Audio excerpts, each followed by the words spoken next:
Terima kasih pemirsa Anda masih bersama kami. Sunan Bonang merupakan bagian dari Wali Songo penyebar agama Islam di Tanah Jawa sekitar abad 14 hingga 15 silam. Dalam berdakwah, beliau selalu mengambil hati rakyat melalui kesenian tradisional Bonang, sehingga ia dikenal sebagai Sunan Bonang. Nama Sunan Bonang begitu kesohor dan terus dikenang hingga saat ini. Kompleks makam Sunan Bonang terletak di sebelah barat alun-alun dan Masjid Agung Kabupaten Tuban. Sunan Bonang yang memiliki nama asli Raden Maulana Magdum Ibrahim lahir pada tahun 1465 Masehi dan wafat pada 1525 Masehi silam. Beliau adalah putra Sunan Ampel dengan Nyai Ageng Manila, putri Bupati Tuban Arya Teja. Sunan Bonang berdakwah di wilayah Tuban hingga Lasem, Jawa Tengah. Dalam berdakwah, beliau selalu mengambil hati rakyat melalui kesenian tradisional Bonang, sehingga ia dikenal sebagai Sunan Bonang. Sebagai salah satu ulama besar di zamannya, beliau ahli di bidang filsafat dan sastra Jawa.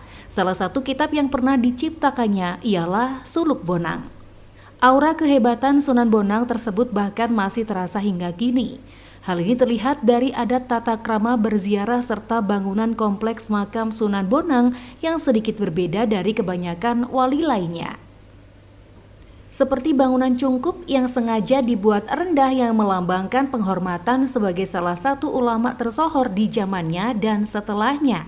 Sementara wujud gapura paduraksa yang membagi halaman cungkup makam menjadi 3 bagian yang melambangkan kesopanan dalam bertamu dengan mengucapkan salam maksimal 3 kali. Sekretaris Pengurus Yayasan Mabarot Sunan Bonang Tuban, Hidayatur Rahman, mengatakan letak makam Sunan Bonang sempat menjadi kontroversi. Sunan Bonang awalnya wafat di Desa Bonang, daerah Lasem, Jawa Tengah, namun beberapa santri beliau ingin memakamkan di Madura. Saat perahu yang membawa jenazah Sunan Bonang berhenti di Tuban, salah satu santri bermimpi bahwa Sunan Bonang ingin dimakamkan di Tuban, sehingga para santri asal Bawean hanya membawa kain kafannya saja. Jenazah Sunan Bonang akhirnya tetap dimakamkan di Tuban. Hal ini dibuktikan dengan beberapa fakta dan bukti tanda yang ada pada makam Sunan Bonang, yakni lambang Surya Majapahit 8 penjuru yang pada batu nisan makamnya, yang menandakan Sunan Bonang keturunan dari Kerajaan Majapahit dan dari Kadipaten Tuban. Selain itu, di kiri kanan makam Sunan Bonang juga ada makam Bupati-Bupati Tuban, serta diperkuat dengan situs-situs yang ada di kompleks makam.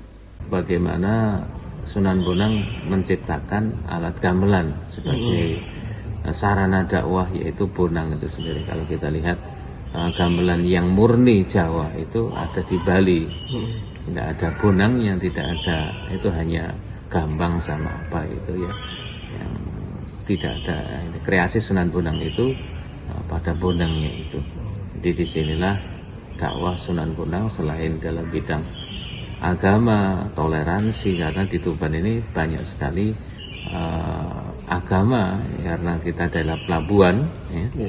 Pelabuhan di sini ada orang Cina yang menetap di kota Tuban, ada sebagian orang Islam, ada sebagian juga orang Hindu, semakin besar, Buddha juga sama, sehingga lebih toleransi digambarkan dengan peninggalan beliau, yaitu Kalpataru.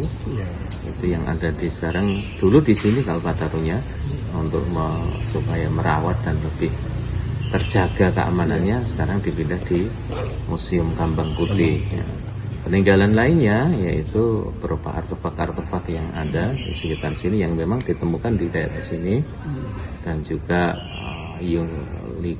lingga yoni yang ada di depan itu, dan itu menunjukkan akulturasi budaya. Jadi bahwasanya Islam datang itu bukan dalam kekerasan, dalam paksaan, tetapi lebih menyalami bagaimana budaya Hindu yang sudah ada itu bisa diselami sehingga mudah diterima Islam oleh orang Jawa ini, terutama di Kadipaten Tuban. Dalam menyebarkan agama Islam, Sunan Bonang menggunakan pendekatan kultural dengan memasukkan seni ke dalam dakwahnya. Hal ini membuat dakwah Sunan Bonang dengan mudah diterima oleh masyarakat. Ziki Muhammad, Husni Mubarok, JTV Tuban.